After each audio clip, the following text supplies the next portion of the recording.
and still have some wonderful, wonderful friends there. I'm just going to share my screen for 1 second just to show you a picture of one of my great friends, Halaf, to a man who I have the utmost respect for in Dubai.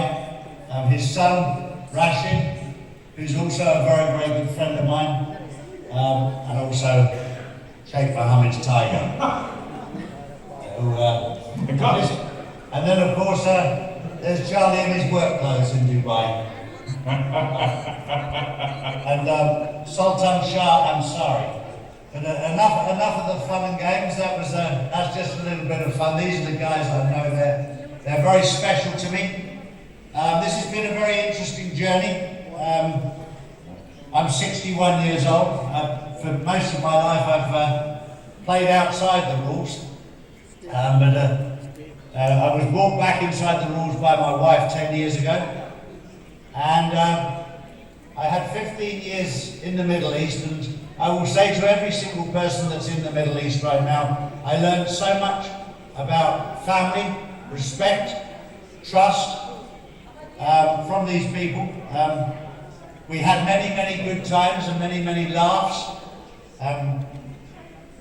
They would always explain to me that some of their naughtiness came from us English.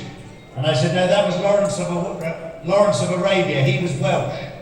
We blame it on the Welsh, but it's a beautiful part of the world. We're now moving into a new world. We're moving into a world from the old system of fiat currency. Now, from the Islamic banks, of course, they operate in a different system to the Western banks. You know, the profits, etc., and the interest, it doesn't exist in the same format.